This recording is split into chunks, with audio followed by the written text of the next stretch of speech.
Huile Opal, huile lubrifiant de qualité depuis 60 ans au service des professionnels. Testé ISO 9001, 14000 et 8001 qui conserve la qualité, le respect de l'environnement et la sécurité. Une huile Opal Motors SAE 50 API CF SC est conçue pour les moteurs à essence, diesel et pour certains compresseurs à air. Une huile Opal Motors SAE 50 API CFSC, l'intervalle de vidange est de 10 000 km pour les diesel et 7 000 km pour les moteurs à essence. Une huile Opal Medos 675 15 W40 API CI-4 SL est destinée aux gros moteurs T4 des poids lourds, au matériel agricole, engins de travaux, des mines et publics. Une huile Opal, grande stabilité thermique, détergent très élevé, protection anti-corrosion et anti-rouille renforcée. Une huile Opal Motors, performant, endurant et protège. Représentant exclusif, établissement Mangané, boulevard du Peuple, face à l'IER, Bamako, Mali. Téléphone 20 21 02 14 74 60 76 57. Email neutronmali@yahoo.fr.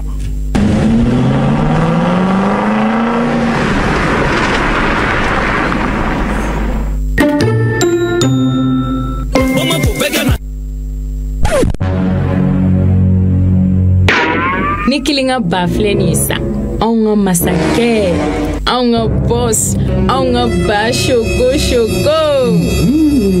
Nego be muneko tuni itika connexion partagée mina TikTok challenge ke wallahi ne wala keten ke gwansa e fena sanedi ami dom nego bi eta do kipse ki tata ireya che mama che yero branché no sisane Nego ite téléphone na bleni aya kai promo be no nyere bi nan tata ngabo no bi kan kono aya connecté aya partager ay cœur de la radio. Promo passe internet wow. Profitez de la promo exceptionnelle sur les passes internet wow et bénéficiez de bonus 4G pour surfer au relax. Les forfaits internet wow, c'est 1 gigaoctet à 750 francs, 5 gigaoctets à 1500 francs, 16 gigaoctets à 7000 francs. Rendez-vous sur l'appli Maxit. Si vous ne l'avez pas, téléchargez-la sur Play Store ou App Store. Orange est là. Te alkaba, te ulati, te minyo manja, te mindaro kadi, te me jama faranyonga, akabaru daula, gereuna, konyo donya ula, dingundula, jama donya ufe, te kelembe, te alkaba, te kerengera nenu, kalasago, kadamene furuko kono fo barada na jabe nyona. Wadonau, ko kenu ko la kamene ka maya ka ke ko dorme duru di dege, abole ko fe barake yorola, ise menjiri bakete alkaba yi. Ko wuli ka damo o forongo kele farfoni ni sodia ni munya do fa bela jele temina nganaw beki tala kete alkabai ka sabuka nene ko kele be ki bolo ladai temina wane bebe mbaka ka fote tabo jala te alkaba te wula shega si dondo abi soro jamana yusuku bela jele la dugu baw kono ani dugu mangaw butiki bawla ani tabali daw te alkaba te wula kalite ko dadu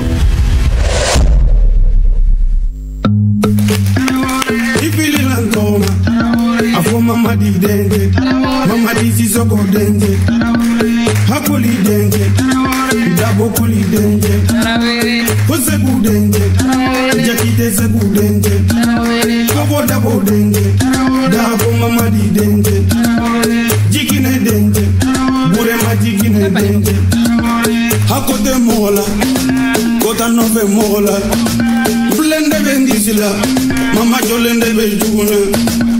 Masala dunia, kasonga foli benyale, sangulu bula ni mugamu, alilo dunia ngani ke folodi, makari be delila, jemena bula ni tarala, esipite be kamuruti, ayi jonga fulo burundi, ala dunia, ngolo debe ka jugutan, logo ga wapetini, ne mama ga petini, ibili la ndoma, afo mama di denge.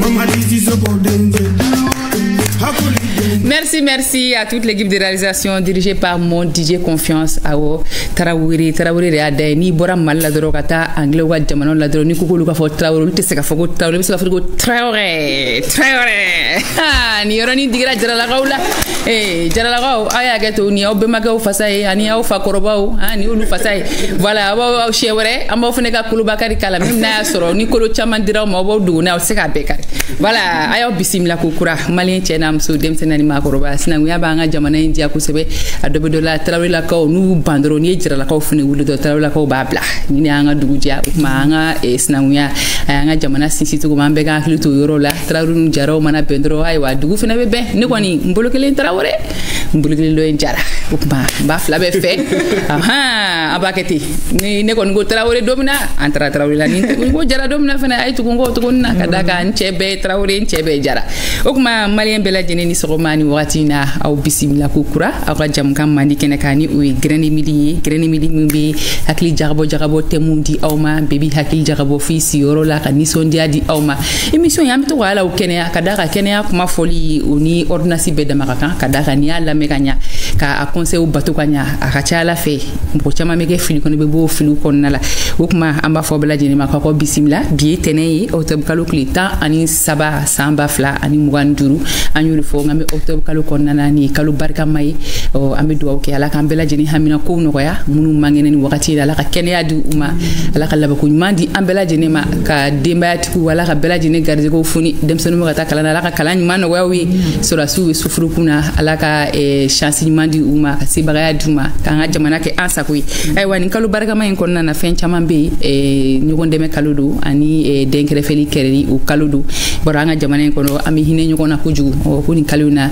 anga gouvernement re bituka wuli ka geregere mo wala wala saka fo ku kalukuli dirinu malien be manga kluto nyugo na geregere ni ala anga shi korobali munu shi jelinu kuseba anga sigida wala anga mo korobaw che korobaw ni muso korobaw kumaro la anga ko kacha mi nyina wulu anga kluto ulula ani fene anga demsenu fene anga kluto la sigida wala c'était munu ye be ya kluto nyugo na ka fotuni ko ni kalu kono ko c'est le mois de lutte contre le cancer du sein et le cancer du col de l'utérus en fait ami anga onkologu fu kusebe kuni chi santé ti la mo bela jenini chi u ka bara fanga duma bana bato yere ani combattante contre le cancer o musu baw chamambe no mo de be demelike ani ali du were mo ngunu mena faranga gouvernement ka kani barabato nu deme anga do wu bela jeni munu fena garsigara barabato la anga sigida wala anga du kono nawla anteri si fauna aywa ka fori wakati na ki mangene o wakati di jigi signoni anga kluto nyona anga nuke kerefe dewni ay wala ka kenadi bema vous avez tous les mois docteur pour vous faire dépister anga docteur Soula ko fu falaki do gouvernement o kanye o ma muso munu temena binan ngasa anga jija octobre kalu ngana ta kasro mo chitika statut do c'est important Latine bonjour Moussa papa ko beto godi bien et toi et que les ballam so chama ngadisa na maro la torona tura kan yele mani tura ka bakili mbi o nyuguje vert rebe vert la ni be vert la wakele mbi fene vert mais ta que violet c'est toi ah oh ni o di o ko ki fe fo ma bi ko ma so be ma mo to de c'est toi comme ça c'est toi allez mais ko fe mere se bene mo ka fonta et ta fait mais ko sa mo dollar mais c'est toi qui ni mara qui ni bibi ma de journée akana ga tele la ah chamba me kuele aywa voilà ka ko may boy ni ko may bisimla bah merci beaucoup Lala, bonjour à tous et bienvenue bonjour surtout à ceux qui nous suivent de part et d'autre et surtout nos followers qui nous suivent sur les réseaux sociaux. Bien, le grain de midi s'installe pour votre plus grand plaisir. On vous dit tout de suite, prenez soin de votre santé mentale, c'est important. C'est important, oui. Très important d'ailleurs. Oui, la santé elle est précieuse. Femme kadam ne kungolo fosi. La Canada mbe. Ega kenagon. Kosabe. Muratila sokotila. Muradoni, mais ça va. Les murate bon. Ah oh, mais ça va, ça ne gêne pas. Il faut respecter la distance réglementaire. Oh, respecter le meni, ni d'où ça n'a pas pour. Et mais ça sera nous dans la santé. Mais mani tere bitanye girima. Nebe ko fo murani sokosoke aki mabonika kukulula yoro apena la dundu na ka choko kanya parce na mi nyoko fe ko jugu nguna do na imne biula na bimi ondo ayote so mare na dro ay nimne ka ba c'est comme ça mon amour bismillah ami munege murala ami munega la ka jege wala nge naji datuni damungala ka fruto tiala kunguyani mana kala dro benebo mi 33 heures magla meni ni beke kana nyina halimuru kun ngala mais bele akito to Kleenex là. C'est important. Bismillah. On fait le jama bella jelenfo. Donc bonjour et bienvenue. Guénan Sigra Croyer et Kounyoron Koura. Donc il y a faut mes papa sans santé mentale, sans bien-être. Voilà, il y a pas de santé. Donc du coup, au dé bella jelen donc bitay na fa baba la nangan sigi anga bitay la mais akana boire kané ay au solitoire. Merci à l'infatigable team. Amanga public qui fait fou. Bi kena wasolo ne ko djou saboni mu to fodra bi tegere ba fou. Les réseaux des femmes psychologues du Mali et les réseaux des femmes ou moko psychologue mancha. Ya psychologue tiara on fait ka kla ka tiara musokunda fo et réseau créé là. Ay tegere ba fa wéré. Aw bismillah.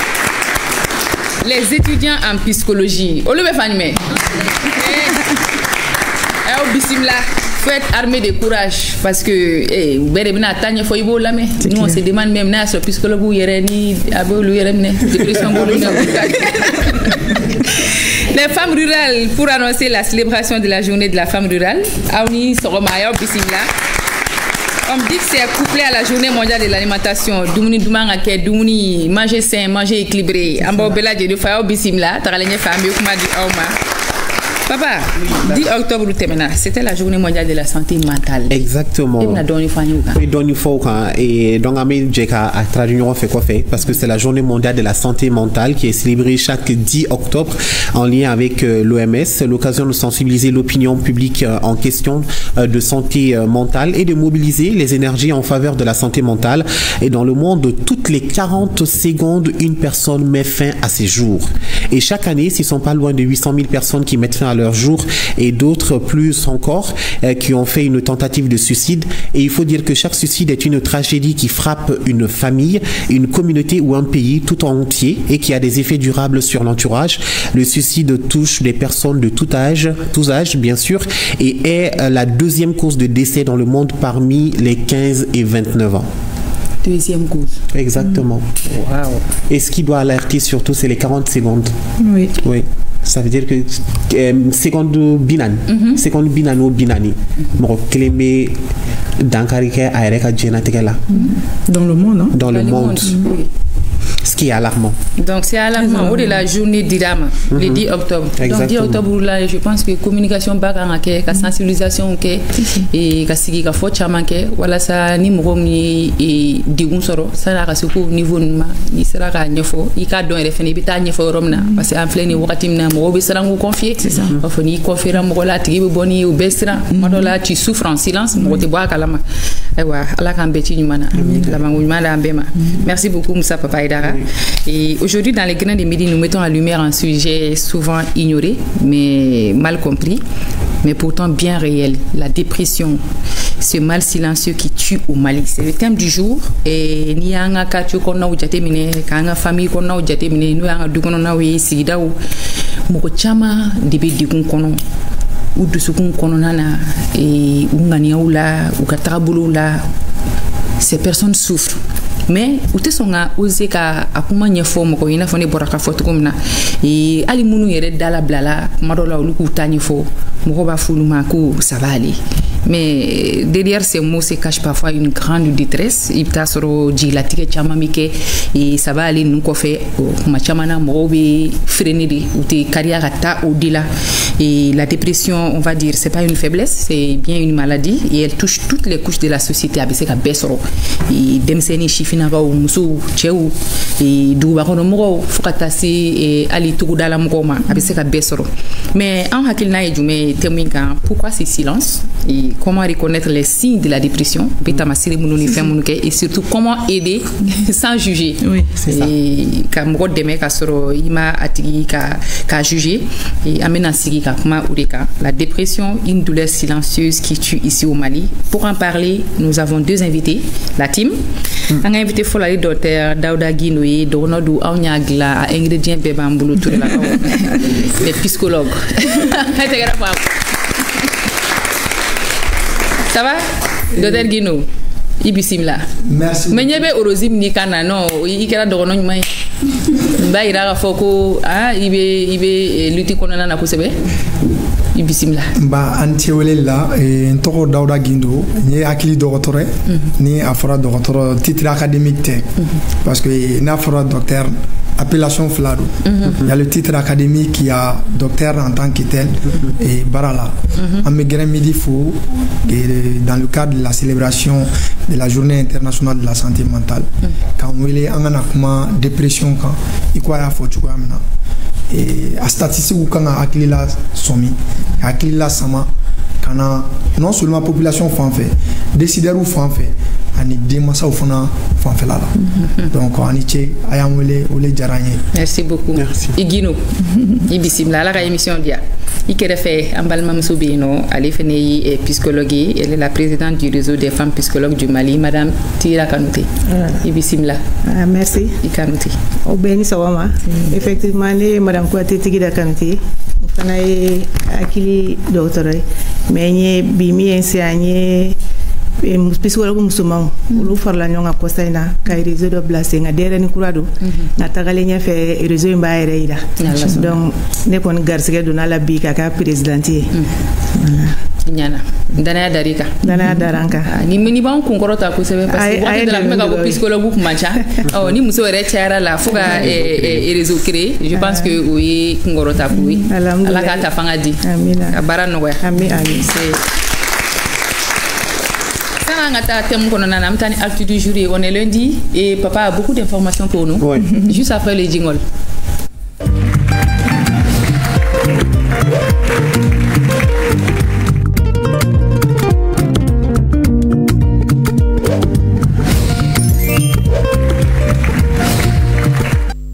El Hadj. Oui. Ça papa Idara. Miss Lala. Ça va? On est lundi. Oui. Ça va très bien et on parle d'actualité. Et aujourd'hui, 13 octobre, c'est une autre journée mondiale. Et financer la résistance par les catastrophes, c'est le thème de la journée internationale de prévention des catastrophes. Elle est célébrée ce 13 octobre.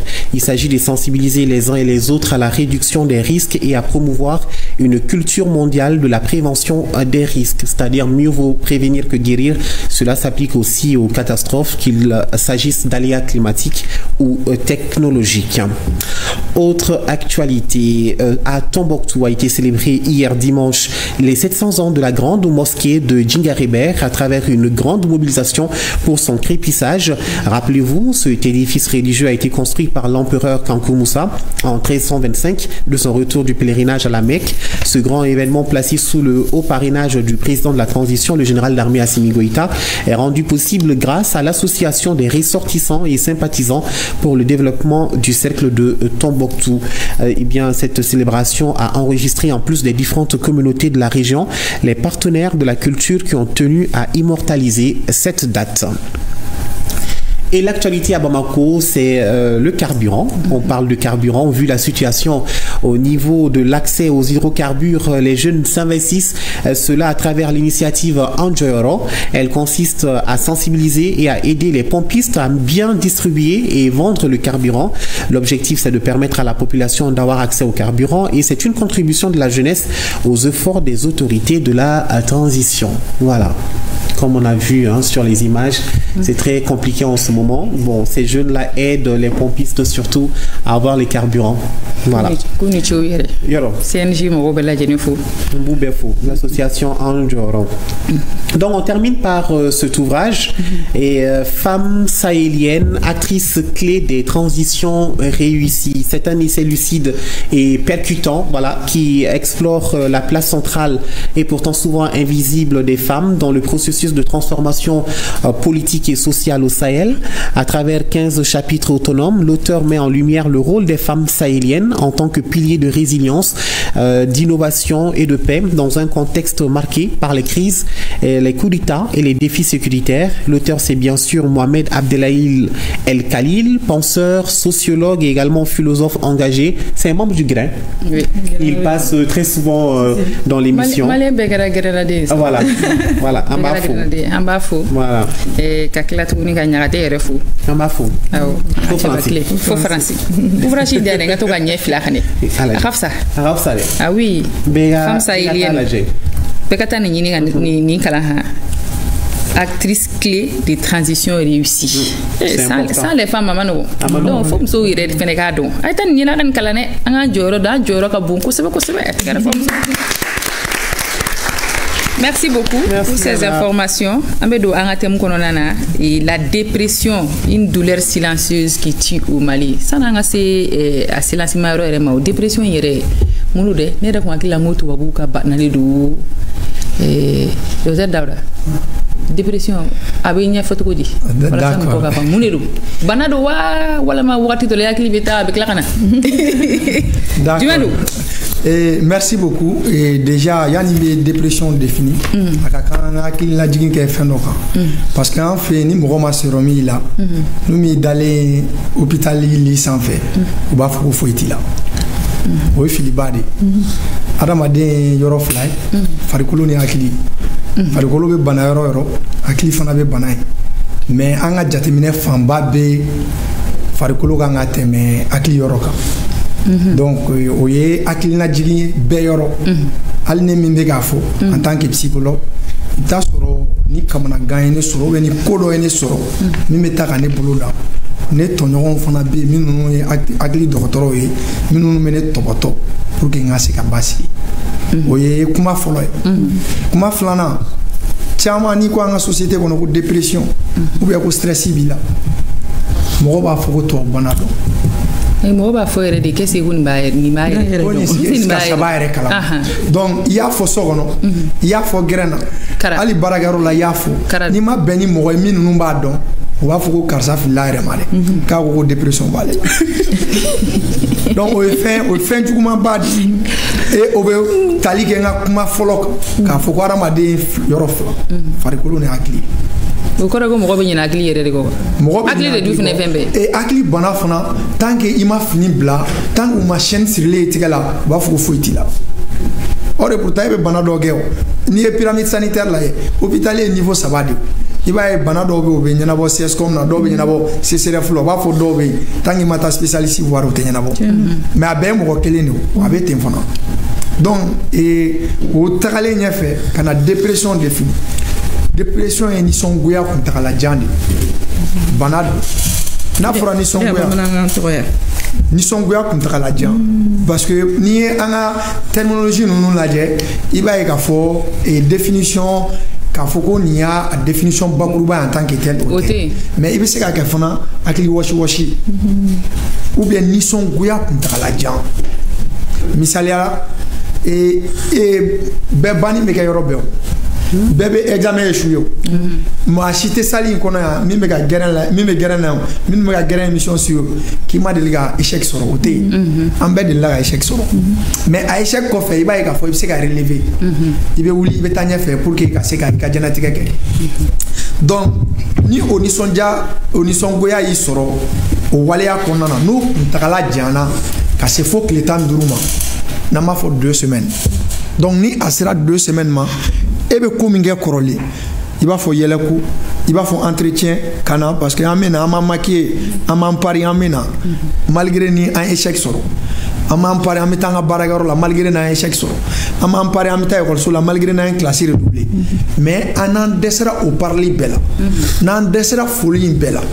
n'an dɛsɛra k'an yɛrɛ entretien k'o kɛ i b'a ye ni sunɔgɔ tigɛra ka bɔ an na i b'a ye k'a fɔ n'an tɛ ka se k'an yɛrɛ concentrer bilen ou bien ka attention porter ka ɲa an ka fɛn kan an b'a fɔ ko nous sommes dans un état dépressif donc nin de dépression ye donc nin tɛ tubabuko ye farafinko tɛ adamaden bɛ yɔrɔ o yɔrɔ ni interaction bɛ yen dépression bɛ yen donc dépression c'est à tous les niveaux donc nin ye dépression a n'a symptôme ye bakuruba la hakili wɔsi ko balili ou bien ko min kɛra i ma se ka fɛɛrɛ sɔrɔ k'i yɛrɛ bɔ n'a y'i bali i ka ko kɔrɔlenw na sunɔgɔ b'o la nisɔndiyakow b'o la ko socialiw fana b'o la ka wuli ka taa kungokɛyɔrɔ la ka wuli ka taa denkulikɛyɔrɔ la etc. Tu perds goût à la vie. Exactement. I bɛ ko min kɛ kɔrɔlen i tɛ se k'o kɛ. Foyi nege tɛ k'i la. Tigida est-ce que an bɛ se ka wuli dɔrɔn sɔgɔma dɔrɔn k'a fɔ dɔrɔn ko dépression bɛ na.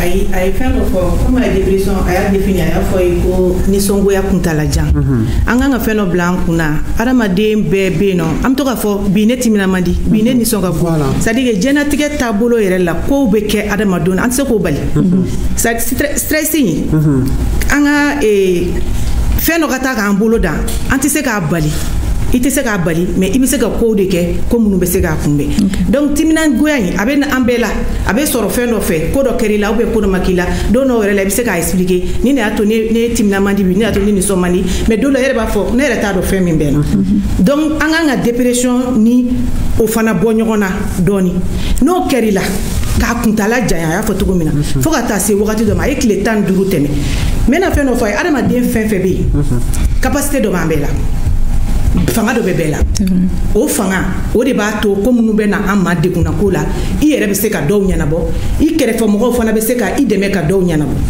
mais fanga in mɔgɔw ta tɛ kelen ne bɛ se ka fɛn dɔ ne fanga b'a to n bɛ se ka nin ɲɛnabɔ o bɛ dépend ne ka fɛn caman na a bɛ se ka dépend ne ka denmisɛnninya kɛcogo la a bɛ se ka dépend ne bɛ milieu de vie min kɔnɔ a bɛ se ka dépend environnement bɛ ne kɛrɛfɛ dɔw dɛmɛlen don dɔw ma dɛmɛ a ko ka ca a bɛ se ka dépend âge la a bɛ se ka dépend ko dɔ fana kɛra ne na ka tɛmɛ ne ye min fili kɔfɛ parce que an b'o kɛ ko bɛ k'i la a bɛ k'i kɔnɔ k'i tɛmɛna kan e b'ale bila i kunkolo i b'a bila kɔfɛ i kunkolo la mais ko wɛrɛ bɛ na kɛ min n'a bɔlen don o b'a sɔrɔ min e ye min fɛn dɛ o de b'i kunkolo la o bɛ na donc adamadenw tɛ kelen o yɔrɔ la fanga bɛ bɛɛ la mais ni fanga ma se ka nisɔngoya min dekun min ta ka bɔ i la n'a nana ni nisɔngoya kuntalajan ye a ye sin minnu fɔ ka sin dɔw fara kan i fana kan k'i yɛrɛ i ka hakili kan k'i lasɔmi kuma dɔ la e yɛrɛ t'a ye hakili tɛ se k'i lasɔmi mais i kɛrɛfɛ mɔgɔw fana kan k'o jateminɛ k'a fɔ nin karisa in ko a bɛ ko dɔ kɔnɔ a yɛrɛ tɛ se k'a yɛrɛ bɔ ko min kɔnɔ donc a bɛ se ka na a bɛ se ka kɛ dépression installée la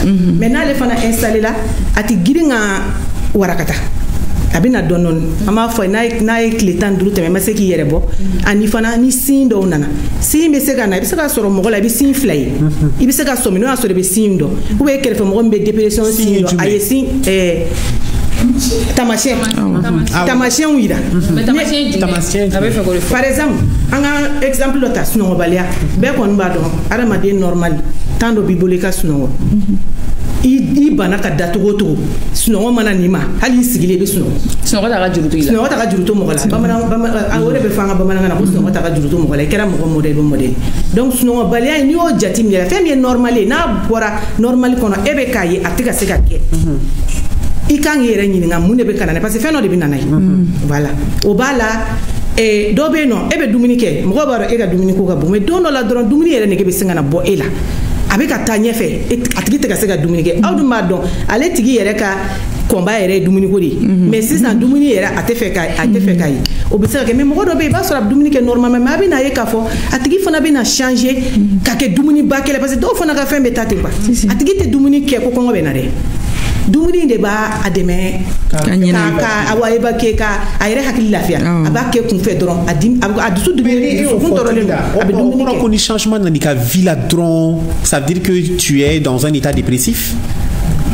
Définition na a m'a fɔ ye ko i bɛ toli ka ko minnu kɛ ko minnu kɛli i bolo plaisir ye a nana ye k'a fɔ i tɛ se k'o si kɛ o si man di ye o si i nisɔn man di o si la i timina man di o si la n'o nana ma fɛn dɔ de bɛ ka na n'o ye a bɛ fɛn dɔ de bɛ ka na n'a ye. parce que e bɛ ka fɛn minnu ɲɛfɔ dépression in na tan an ka société kɔnɔ mɔgɔ kɛ man teli k'i sɔnni sigi ninnu kan quoi parce que kuma dɔ la par exemple ça peut arriver à tout le monde an bɛ baara la baara cayara an na an kungo cayara sunɔgɔ bɛ se ka tigɛ ka bɔ ɲɛ la ça arrive à plusieurs personnes u bɛ wagati jan yɛrɛ kɛ dɔw yɛrɛ b'a f'i ɲɛna carrément ko ne yɛrɛ tɛ sunɔgɔ sufɛ n tɛ sunɔgɔ sufɛ je sais pas pourquoi o bɛ kɛ dɔw la bon dumuni ko ni fɛnw c'est pas facile k'a fɔ ko i kɛrɛfɛ mɔgɔw ko olu bɛɛ jateminɛ par exemple i bɔ so sɔgɔmada fɛ i bɛ taa baarakɛyɔrɔ la an bɛ na yan nɔ an bɛ dumuni kɛ ɲɔgɔn fɛ i bɛ tilen du kɔnɔ a jate dɔn man di quoi o de la ni dépression ko na ni mi i farati dɔrɔn mɔgɔ b'a dɔn wagati min na o y'a sɔrɔ c'est trop tard. Effectivement o de kosɔn an kan k'an jateminɛ an yɛrɛ la an kan k'an kɛrɛfɛ mɔgɔw jateminɛ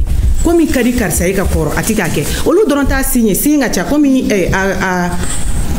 a tamasiyɛnw ka ca minnu voilà a b'a ye qui sont très forts de caractère fɛnw bɛ k'u la a tɛ réaction k'u la sisan u bɛ mɛn mɔgɔ dɔw bɛ yen fɛn fitinin dɔrɔn i b'a santi mɔgɔw togoyaw tɛ kelen mais n'a ye sin ninnu ɲɛfɔ an ɲɛna ka ɲɛ kosɛbɛ kosɛbɛ ka walawala kosɛbɛ e ye fila mun fɔ an y'o noté déjà ni sunɔgɔ bɛ ka tigɛ i la sisan a tigi a b'a ye fɛn min b'a ka quotidien na yɔrɔ n'i ye muso ye ou bien i ye cɛ ye hygiène kɔni b'i ka quotidien na hygiène du corps hygiène de l'environnement oui dépression mana mɔgɔ min minɛ hali o quotidien in a bɛ dɛsɛ o la a t'a kun bɛ Atiko, aeratiko, aeratiko, ni ko ni kali mo. Ni debatigi do ko demba bulu. Aba ba yɛrɛ la. I bi mago do i yɛrɛ la, k'i mago do i den na. A tigi tɛ ka se k'a mago do a yɛrɛ la, jango k'a mago do a den na. Mais dusukasi b'o kɛ o. Awɔ, mais ni dusukasi sera o yɔrɔ ma, parce que den bɛɛ b'a dɔn muso bɛ sa den de nɔfɛ. Den lakanda fɛn ye. Fa b'a lakanda, ba b'a lakana, sigida b'a lakana. Mais muso mana den ye ka taa fɛn jugu nɔfɛ. A sigilen do, foyi t'a la. Mais a bɛ komi a tigi tɛ yen quoi. A dɛsɛlen do, c'est-à-dire dépression in bi fatigue sɛgɛn sugu dɔ de bila la, sɛgɛn min yɛrɛ b'a to i se ka foyi k'i yɛrɛ quoi. Hali k'i bolo bɔ a bɛ digi la. Donc a tigi bɛ se k'a den tatɔ ye kojugu. N'i ma farati k'o kɛ duba dɔw kɔnɔ u b'a fɔ ko karisa filɛ a y'a bolo bɛ fɛn bɛɛ la ko nanjuguya de daminɛ fila fɛ. Karisa filɛ a bannen no fɛn min ma karisa mago t'a yɛrɛ la yɔrɔ an ka taa i ye dubaw fɔ. Muso misɛnninw bɛ cɛ misɛnnin. Minnu na u b'u ka ko ka jɛ ni wagati n'u ka fɛn na n'a nana kɛ ten u b'a fɔ karisa yɛrɛ bannen no fɛn ma k'i ban i yɛrɛ la e tɛ karisa la o ne de k'a ɲini ka e bɛ ka kiiri e bɛ ka sin min yira o ye ka jama ka attention attirer e kan olu t'o ye o sira fɛ olu bɛ tila k'i lagosi ka fara kan ka tila ka dɔ fara i ka degun kan i hakili la. D'accord, il veut ajouter quelque chose. Oui, parce que ay kuma dɔ fɔ an tatɔ mais il faut k'an ka segin ka na dɔn o ye mun ye a ko ko ni dépression bɛ mɔgɔ la qu'est-ce que yala a bɛ dɔn wa a tɛ dɔn a bɛ dɔn mais an tɛ intérêt de boli a kan. Aw fɛn fɛn filɛ nin ye dépression t'anw na kɔni. Oui aw fɛn fɛn filɛ nin ye an bɛɛ ye sujet de susceptible d'être dépressif awɔ an bɛɛ ye sujet de an bɛɛ exposé len don i sen kelen b'a kɔnɔ sen kelen t'a kɔnɔ a ye capacité de résilience min fɔ o de b'a to k'a fɔ an bɛ an yɛrɛ bɔ ni mɔgɔ bɛ ka taa bila état dépressif la i b'a dɔn mais i t'a sɔrɔ i tɛ valeur de accorder a la aw fɛn fɛn filɛ aw ni mɔgɔ bɛ ɲɔgɔn kan a kɛra i den a kɛra i furuɲɔgɔn a kɛra i voisin a kɛra gɛrɛn de ye n'a bɛ te min n'a ka waleya bɛ ka yɛlɛma i b'a dɔn i b'a fɔ n ka cɛ yɛrɛ ma fɛn faamuya i yɛrɛ la san cɛ ti cogoya la dɛ i tɛ ka pari dɛ cɛ y'i bolo bɔ i yɛrɛ kɔrɔ dɛ i kunkolo yɛrɛ tɛ ka arranger bilen dɛ i y'a faamu e cɛ ntɛnɛmuso mun b'i la i bɛ ka poids perdu dɛ i kan bɛ ka don dɛ ce sont des signes mais en état au profondeur sinon changement il y a quoi mais papa il y a des changements il y a des changements positifs on peut changer pour améliorer sa vie mais si le changement est négatif avec un bien-être de handicapé c'est là où nous sommes dans un état dépressif mais il faut que on essaie qu'on nuance madame est-ce que facteur de risque est-ce qu'il y a des choses qui favorisent la dépression? Exactement, facteur de risque qui est ni journée internationale de la santé mentale thème accès aux services de santé en cas de catastrophe et d'urgence par exemple OMS qui a donné là à cause de nous stabiliser les noms dépression mais mɔgɔ kelen de minɛ mɔgɔ seegin dépression bɛ mɔgɔ kelen de minɛ o ye n'an bɛ situation normale la n'an bɛ situation de crise la mɔgɔ duuru mɔgɔ kelen exposé len don donc o y'a statistique ye donc a facteur dɔ ye jumɛn o ye âge ye o ye sexe ye par exemple soit i ye cɛ ou bien i ye muso ye an k'a lajɛ i ko n'i y'a lajɛ npogotigini kunda an bɛ octobre rose la cancer bɛ mɔgɔ minnu na c'est vrai bana don oncologie la docteur b'u ka baara kɛ mais société la il faut que a tigi ka accueil ka ɲa n'a ma kɛ accueil ka ɲa u b'a fɔ ni kɔni n ka musoya tiɲɛna muso sin tigɛli est ce que o ye musoya vous m'excusez pour le terme i b'a ye i bɛ kɛ bolo kɔfɛ fɛn tu vas tomber dans un état dépressif ou bien kuma dɔ la dans le pire des cas i bɛ taa sɔrɔ kuma dɔ la certaines femmes sont abandonnées par leur mari donc tu vas tomber dans un état dépressif c'est pour vous dire k'a fɔ facteur de risque u b'a la surtout couche juvénile les adolescents minnu bɛ produits psycho les minnu bɛ ɲɛnaminimafɛnw ta drogue ni fɛn ninnu ta c'est des jeunes u bɛ risque kɔnɔna na parce que ma porte de sortie de sɔrɔ ils vont tomber dans ces choses là donc u b'u yɛrɛ d'a ma et olu risque fanga ka bon. Jarabi bɛ se ka kɛ facteur de risque ye. Jarabi kolon. O de ka jugu n'a bɛɛ. O de ka jugu n'a bɛɛ. C'est la raison pour laquelle moi je parle plus généralement des relations toxiques. Jarabi dɔrɔn tɛ dɛ hali furu b'a kɛ madame chef de grain. Hali furu b'a kɛ. Sinon musow ka dépression o furakɛ ka di o. Oui. Muso ka dépression furakɛ ka di muso ka o furakɛ bi. Ni attention kɛ ka warning di. A furakɛ ka di mais a furakɛ man di. Muso t'a furakɛ. Au-delà de ça, il y a même les tontines. Pour moi, en tant que psychologue, moi je vois les tontines comme des facteurs thérapeutiques parce que les femmes se regroupent.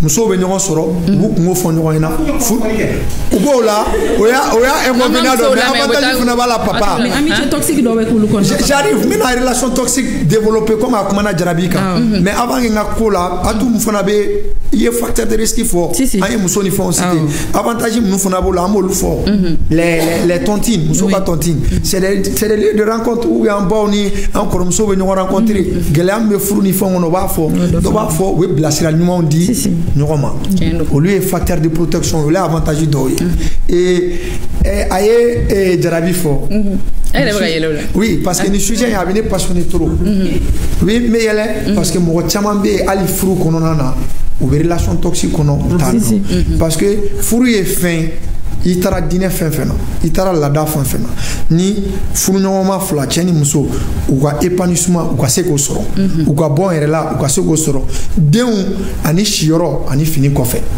parce que hadamaden facteur caman de physique do affectif do cognitif do social do donc le plan affectif e min fɔ c'est vrai wari économiquement a bɛ na a bɛ bijoux sɔrɔ ye a bɛ téléphone sɔrɔ je comprends mais je vais développer pour comprendre parce que cɛ caman fɛ muso mara ka wari i tigɛ di ka wari bɔ ka di physiquement ils sont ni ne ko aw ma k'aw fɛn fɛn filɛ nin ye k'aw parla dɛ k'aw ka parfum kasa ka di aw nisɔn ka di o tɛ tiɲɛ yan i ye tobiliba kɛ i ye finɔgɔ ko i ye denw entretien kɛ i cɛ donna a ko madame i sɛgɛnna bi dɛ n b'a dɔn k'a fɔ bi ta ma nɔgɔya i t'i reposer je suis reconnaissant i ye effort min kɛ i bɛ content wa i tɛ content donc a bɛ ten de tout se repose à ce niveau donc k'a fɔ aw ɲɛna facteur de risque bɛ cogoya min na relation toxique bɛ surtout an ka couche juvénile n'i y'a lajɛ i b'a ye npogotigini caman bɛ yen u ka avenir bɛ tiɲɛ u baw kun b'a ye u faw kun b'a ye a kun bɛ kalan kɛ kosɛbɛ niveau ba b'a la d'un jour au lendemain a b'a ban diɲɛnatigɛ ko bɛɛ ma a bɛ to ka chambre kɔnɔ a b'a datugu a b'a ba école ma crise ye o olu bɛ mais adolescence crise fana ye partenaire ɲini de cɛ kunda ni muso kunda d'accord o phénomène an tɛ se k'an tɛgɛ da o kan k'an b'o dogo donc o la n'a ma bɛn ni mɔgɔ ɲɛnama ye o bɛ se ka a jigila misɛnya déception bɛ se k'a tigi bila kɔlɔlɔ ok tigida ne bɛ fɛ ka min dɔn sanni an ka taa ɲɛfɛ ne bɛ ka dɔɔni fara facteur de risque kan a y'a fɔ cogo min na facteur de risque la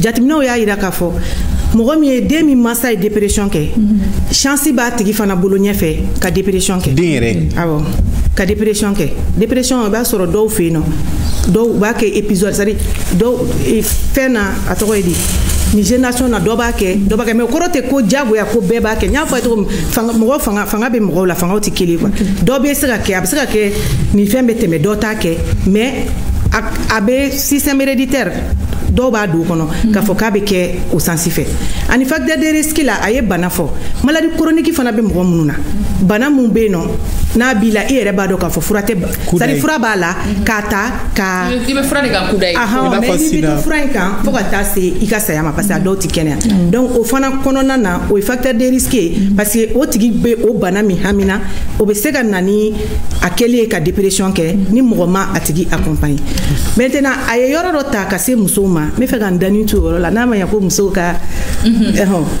voilà sisan muso ye mɔgɔ ye mɔgɔ min bɛ caman an bɛ se ka fɔ min ma plaque tournante min bɛ camancɛ la muso ye dɔ denmuso ye muso ye dɔ balimamuso ye muso ye dɔ muso ye muso ye dɔ ba ye muso ye dɔ sigiɲɔgɔn ye cɛw ka lagosili tɛ nin yɔrɔ na an tɛ fɛ k'a fɔ k'an bɛna cɛw ni musow ka fɛn fɔ k'an da don yɔrɔ o ye débat wɛrɛ ye an tɛ ka t'o yɔrɔ kan mais muso bɛ nin bɛɛ doni ta k'a fara a yɛrɛ ta kan k'i sigi n'a ye ni dekun b'a balimakɛ la dekun b'ale la a b'a cɛ la a b'a la ka tila k'o fara i yɛrɛ ka dekun kan ni fanga ma se e yɛrɛ fanga ma se k'i yɛrɛ bɔ o kɔnɔ a bɛ se ka na situation wɛrɛ kere i da la min bɛna hakilinabana bila i la donc muso ka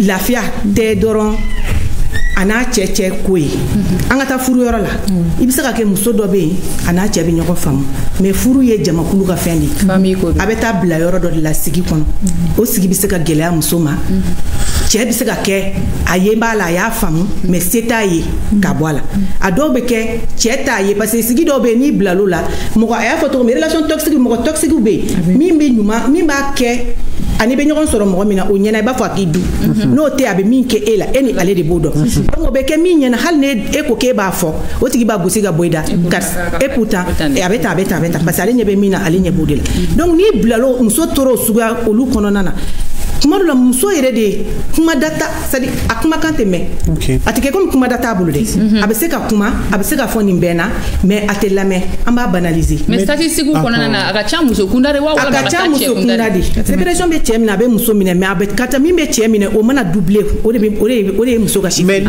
mais est-ce que muso bɛ ka se ka taa kuma ɲɛfɔ aw ɲɛna o ye kelen en plus n'an y'a jateminɛ Mali kɔnɔ mun de bɛ taa fɔ aw ɲɛna problème ye jumɛn ani mɔgɔw taara ko ni dépression min na a cause bɛ kɛ jumɛn ni très généralement.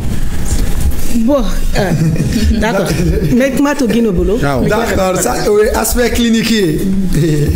Et déjà, les statistiques là, éco présentées d'ailleurs, faut tout comme et Koufo, déjà, en doni do promotion et réseau qu'on a, mais do fona ka corona et do ya en grand centre académique et mais Koufo parce que ni fait un fait mais encourager. Éco madame a faut tout comme surtout voir des femmes psychologues. Il va y avoir aspect clinique là, muso ka chani che mo temps cabinet là mo kononto e muso mo temps cabinet là mo kononto e muso ça veut dire ka chani doublé non ota ira ka fo ko che o fona toucher l'interne mais ay fait no fois aka explication no espace mimba to muso be refoulé plus généralement muso do be nous refoulé là nous et pardon nous frou là il va y avoir quoi système social mécanisme social il kan vous protéger relation do bo betke donc au tigali sababu la te porte de sortie soro donc on va tout ka fo tiao kadoro parce que tiao l'espace grain aussi c'est pour le rappel favorise les hommes à gérer leur stress. Donc ils ont plusieurs activités qui nous permettent ou quoi dépression ou quoi stress ou gérer. Et à Chamae papa comme la psychologie c'est la confidentialité, je crois bien mission d'amener à fo ko motu konona kuma fo nyoroyana c'est vrai. La psychologie repose sur la confidentialité.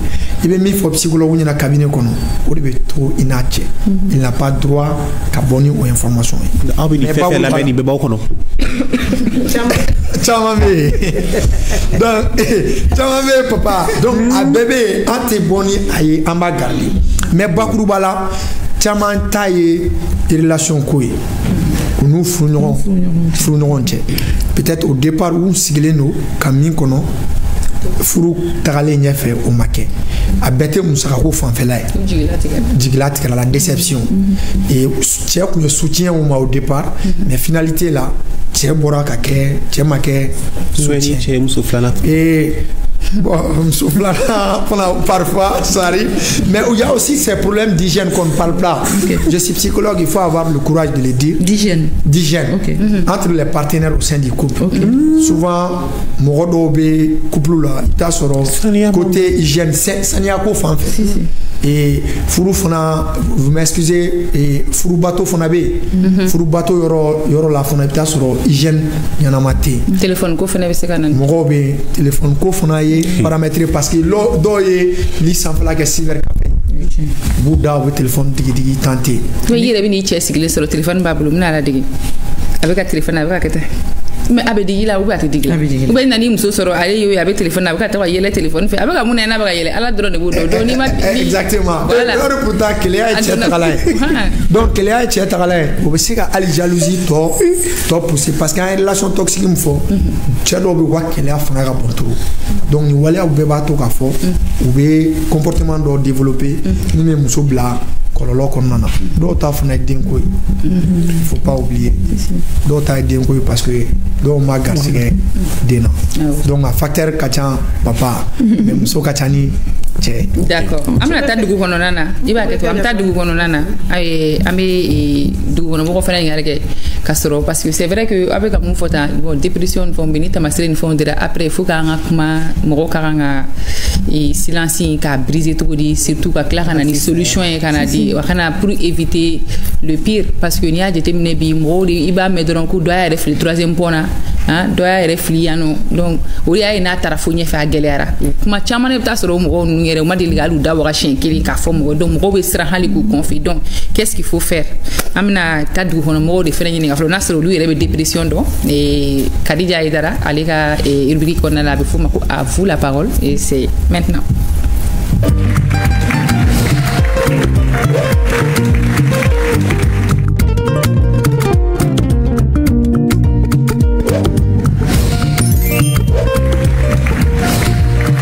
ni adamaden ye natara fɛn nɔfɛ fɛn min sɔrɔli se t'a ye a bɛ na ni hakili waso ye kelen filanan i tɛ yɔrɔ min sɔrɔ n'i ko f'i ka kɛ e bɛ Mali la yan mais Amérique vie kɛcogo de ka di ye e b'o de appliquer i yɛrɛ kan k'a sɔrɔ o fɛnw t'i sɔrɔ yan a bɛ hakili degun dɔɔni quoi parce que hakili ye fɛn dɔ de ye ni farikolo ye mun demander a fɛ farikolotigi ye mun demander a fɛ a b'o de kɛ i b'a ye sanni i ka dumuni ta i b'a fɔ hakili de ye bon i b'a bɔrɔtɔ tan i bɛ na k'a la i b'a kɛ tan i b'a ye farikolo bɛ n'o kelen de kɛ mais o y'a sɔrɔ i y'a miiri ni hakili de a kɛra bon i bɛ n'i bolo bɔ ka fɛn minɛ hakili de b'a f'i ye ok a minɛ yan n'i m'a kɛ tan a bɛ bin dɛ hakili b'i guideli min kɛ n'i y'a essayer k'i bɛ fɛn kɛ mun ka bon hakili ma a bɛ hakili sɛgɛn i kunkolo tɛ se doni min kɔrɔ n'i y'o sigi i kunna i kan bɛ jɛn a kɔrɔ. Si moi par exemple je suis un chef de famille, je n'ai pas de fonction,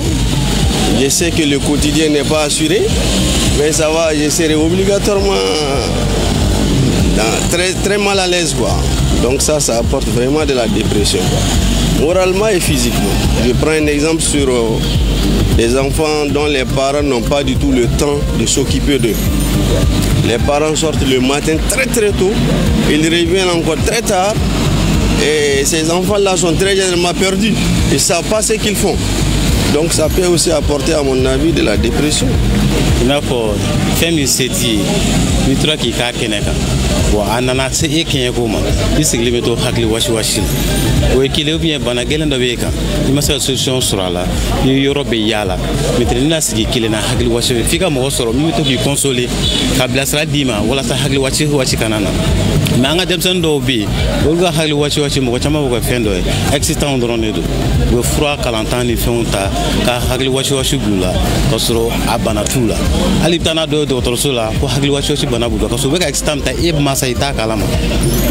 Ebita nayi furakɛli hali jinɛtɔw fɛ yen ko nin bɛ n den na k'a sɔrɔ a bɛ ka fɛn dɔ k'e t'a kalama ka correction bɛɛ tɛ e bolo e b'a ko hakiliwasi de k'a sɔrɔ a yɛrɛ de y'a laɲini.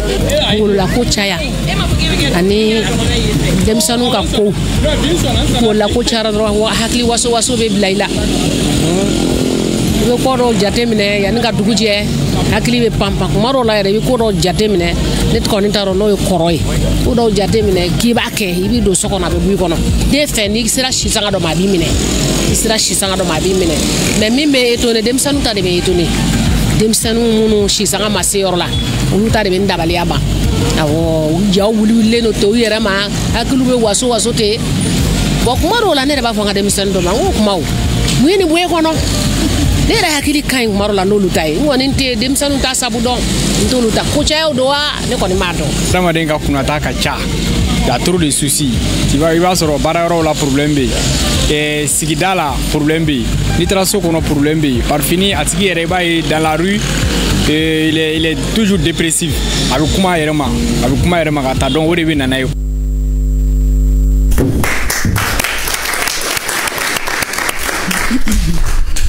An bɛ Kadidia Aidara fo an seginna ka na je pense que aw yɛrɛ ye a lamɛn minnu kumana sisan u ye kuma min fɔ u n'an bɛɛ bɛ kuma kelen kan vous êtes d'accord avec eux?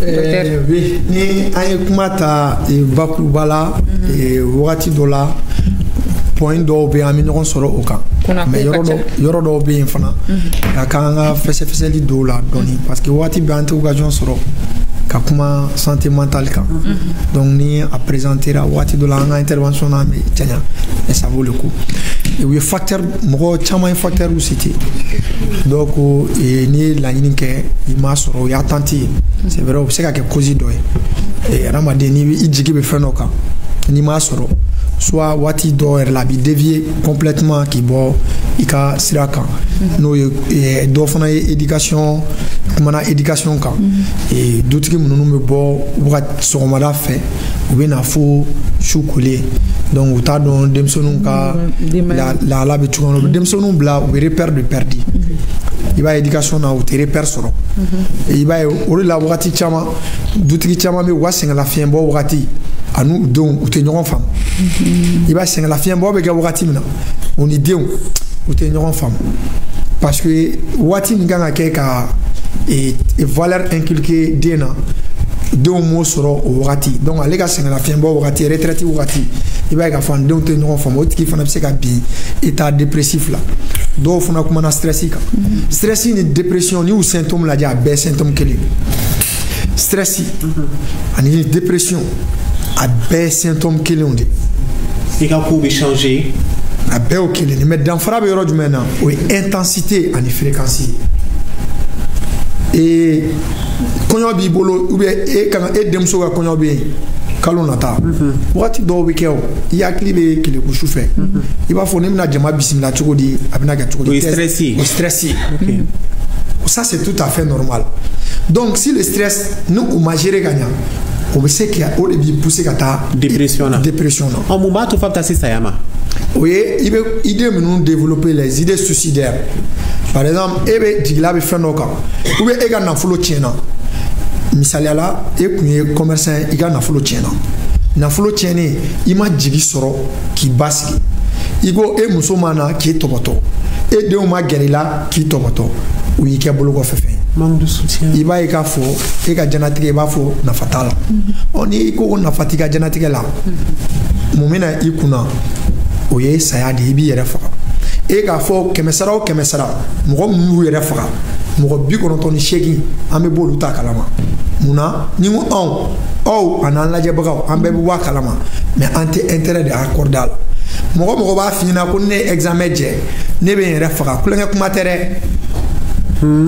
kulonkɛ kuma tɛ dɛ parce que idée bɛ k'o de développer ko ni ne kɔni ma nin sɔrɔ ou bien ni nin kɛra ne la ne bɛ n yɛrɛ faga kulonkɛ kuma tɛ dɛ ni a action posée la y'a tigi tɔmɔtɔ parce que a ye solution min ye après l'échec ou après le résultat o ye yɛrɛ faga de donc o de bɛ mɔgɔ bila o la mɔgɔ b'a yɛrɛ faga 100 o 100 98% i bɛ bɔ o kalama entourage bɛ bɔ a kalama à travers des idées suicidaires donc o de b'a to k'a fɔ a bɛ idée noire développer a b'a ye k'a fɔ ne tun bɛ kabila min na ne bɛ du min kɔnɔ ne bɛ baarakɛ yɔrɔ min na nafa t'a la a ma nafa yɛrɛ de y'a yɛrɛ ka jɛnɛ a ka jɛnatigɛ la donc ni valeur t'i ka jɛnatigɛ la i bɛ dankari a la o de la i b'a ni mɔgɔ banana an bɛ taa bɔ a tigi la an bɛ taa fo o bɛɛ ye ka soutien de yira donc o soutien de b'a to a tigi bɛ basigi dɔ ka nafolo tiɲɛna an b'a dɔn k'a fɔ a ma nɔgɔn d'accord i banba i cɛsiri mais Tigida pourquoi on dit que c'est une douleur silencieuse qui tue au Mali farala o yɔrɔ la a ye kuma dɔ fɔ n bɛna région la parce que a ko dépression bɛ na ni fagali ye ni a ma ta en compte c'est-à-dire min bɛ na n'a ye an bɛ se k'a fɔ jigisigibaliya ani lamɛnibaliya min n'a fɔ ko douleur silencieuse a tigi souffre la personne souffre a degunnen bɛ jama kɛrɛfɛ e yɛrɛ bolo e kan k'i ɲɛsin mɔgɔ minnu ma olu yɛrɛ b'a c'est-à-dire u b'i blâmer karisa e yɛrɛ k'i yɛrɛ kɛ mɔgɔ ye sa karisa u b'i juger u bɛ tila k'i kɔrɔfɔ o tɛ jugement in ma dɛ jugement ye an tɛ karisa la c'est-à-dire u t'a ɲini k'a dɔn min bɛ na ni a ye mais u bɛ juger mais u bɛ tila k'i blâmer de fana olu b'a dɔn e bɛ fɛn min kɔnɔ a tigi ka se ka nin k'a yɛrɛ ye mais i bɛ tila ka kɔrɔfɔ n'o ye i t'i yɛrɛ kɛ mɔgɔ ya e yɛrɛ tɛ se ka nin kɛ tan e tɛ se ka décision dɔ ta i yɛrɛ ya a dun dépression ye fɛn dɔ ye n'a b'a tigi la a tɛ se nin si la a tɛ se ka décision ta yɛrɛ ye a bɛ n'a bɛ décision ta yɛrɛ i sɔnni de b'i yɛrɛ a bɛ na ni o ye i bɛ ba i yɛrɛ ye e bɛ tɛ da i yɛrɛ la donc mɔgɔ min bannen don a yɛrɛ n'a dalen t'a yɛrɛ la o bɛ se ka devant ta a yɛrɛ ka ko la an bɛ na mais est-ce que c'est pas culturel même parce que Mali la oui ni ko jigintanya bɛ na ni fagali ye an mago bɛ ni mɔgɔ man kɛnɛ a mago bɛ mɔgɔ dɔw de la minnu b'a dɛmɛ donc o mɔgɔw de fana kan k'a dɔn an min bɛ karisa ka entourage la an kan ka karisa dɛmɛ k'a dɛmɛ ni jigisigi kumaw ye k'a dɛmɛ ni n'an y'a ye k'a bɛ nin yɔrɔ la a tɛ se k'a yɛrɛ bɔ e tɛ se k'a bɔ ka taa a ɲɛsin mɔgɔw ma minnu ka baara don n'olu bɛ se k'a bɔ. minnu ka baara don olu fana ka wari ka ca. an bɛ na. parce que généralement est-ce que dépression a bɛ kɛ faamaw de la ou a bɛ kɛ bɛɛ la statut fɛn ko t'ale la parce que n'a kɛra wari ni dépression kɛra waritigi la a bɛ se ka tigɛ 5 sa séance 5 wari sara kalo kɔnɔ mais n'a nana mɔgɔ sɔrɔ ale bɔra ka dɔ ka misali dɔ ta sisan mɔgɔ min ka nafolo tiɲɛna a t'o kɔ a t'o ɲɛ n'i ko ka taa psychologue fɛ yen wari t'o bolo dɔ de bɛ fara o ta kan bon n'a ye fantan minɛ wari tɛ mɔgɔ min kun ni dépression y'o minɛ d'abord des soucis majeurs de bena parce que atigi te ka sika kuma aka entourage kono aka ngata kuma yoro mu fena fena musa ka tablo est-ce dote fara est-ce ba yoro don yere est-ce malien obere jigi sigi bal jigi tayanyi jigi sigi baliyanyi parce que abesaka ke ati ale bolo mais mo amena mo de bolo amena ta mo de bolo I balema be I sigi nyogon be mi me se ki demew I ya do ka foka tigi be ni problème kono bana de do bana fe du na ma fura ka be juguya ka ta feri e ka demendo be se ka ke fana na CBE na le fura na tara mo laje e docteur fe ni fura sebe na kun na le tise ka sa e ka sanga dama o fana deme et puis banymange tomba dembe association be organisation be munu be psychologue ta ou ka baraw kononana o be bien vrai que benika mandat do a ciblé no mais o psychologue be mo deme par exemple bingali wale bike mo mununa ama fo ma VBG bara yoro do be munu nyashine ndo uma olu fona fendo ukileme ka fendo blanc en place mun ba to na yo tigla mo soro u lamele ndo u suile ndo furagele ndo ere gratuitement o bara yoro fana be no donc ni mo jigisigi bala inde bina nayi abe kolokolo fo abe na ke atigi be ta ere faka parce que ay mi fo atigi be na de fene bla kuna jenatige nige fo etena ni mɔgɔ min y'a f'i ye hali n'a ma f'i ye n bɛ taa n yɛrɛ faga n'a da k'i ma foyi nege tɛ ne na sɔma la foyi nege tɛ n'a ye vide y'a kunkolo la ayi jɛnatigɛ nege foyi tɛ ne na jɛnatigɛ nege foyi ou bien ne ka jɛnatigɛ yɛrɛ sens t'a la ni kuma sera o yɔrɔ ma o y'a tatɔ ye a tigi bɛ taa o yɔrɔ la jɛnatigɛ n'a ka sens t'a ka jɛnatigɛ la a bolo a mun bɛna jigin a kun na ka fɛrɛn k'a ka jɛnatigɛ la voilà donc na yo même mo mi da na yo lu idée nu mais olu bébé ta idée suicidaire na yo lu kuma nu mais atigi da aye soma atigi la ka fo na fe no make don la ni tigi se ka ko do ka ere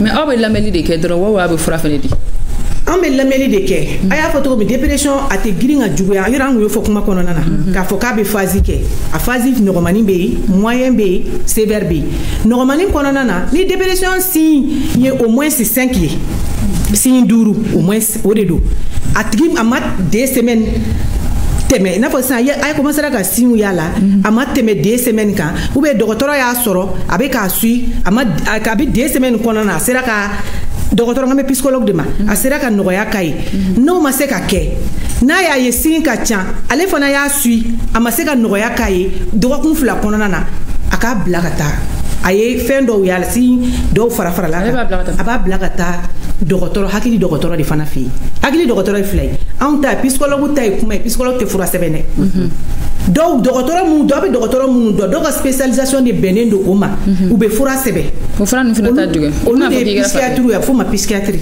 ono i tara e kibeta endro mo ba foko e ou classe li regarde de la société souvent jugement de voilà c'est ça ni ngali bo yoro de la est-ce que ni le regard de la société le regard des autres mon ne va to mo ta consultation ke awere bolo qu'est-ce c'est quoi les freins qui font que mo ta consultation ke est-ce que awa musaka chal le doa ou bien mo ta yoro donde wa ou bien le regard effectivement de la société d'abord anga fen kono na bana kelendo bana gansante o chama bori fo ni bakungola bana mo mine ou ba mystifier ka fo do ba fo bolonado do ba fo bana gansante wa ou kelme ka ni bana to différence ka bonyona parce que ale be ke e ka fo ko diabète là vous parlez de la santé mentale oui dépression mais santé maladie mentale le doit santé mentale non mais parce que ne akila ibe ka stade mu fo ou ye amajugu ya fo loka parce que ale be ka olni ngal liko dépression fena mo ko betami parce que nanda na hakila banana ka fo ça veut dire que atigi ta sera fait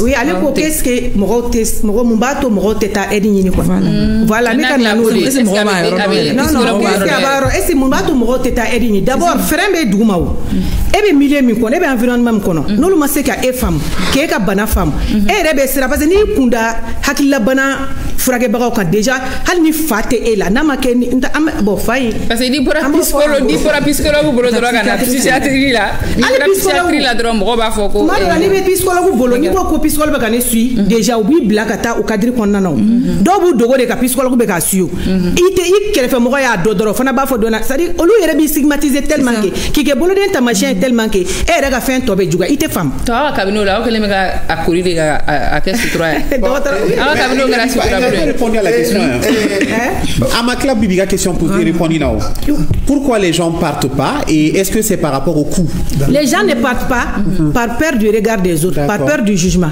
maloya o b'a to tita parce que maloya muna i ka bana timile b'a fɔ bana tɔw e b'a fɔ pali bila sisan mɔgɔ yɛrɛ bɛ girin ka fɔ i tɛ taa dɔgɔtɔrɔso la mais ka n'i sigi dɔrɔn ka fɔ ne hakili bɛ k'an sɔsɔ ne hakili tɛ fila la u bɛ yɛlɛ ma de o.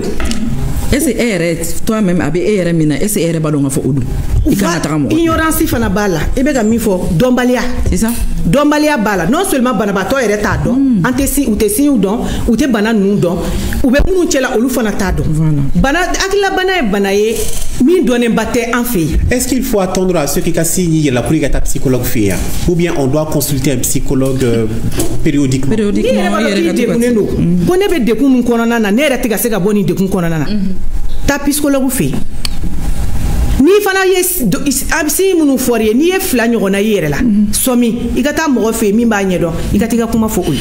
an filɛbaga dɔ ye message ci k'i bɛ ka ɲɛfɔ cogo min na qu'est-ce qui k'an bɛ te dépressif ye.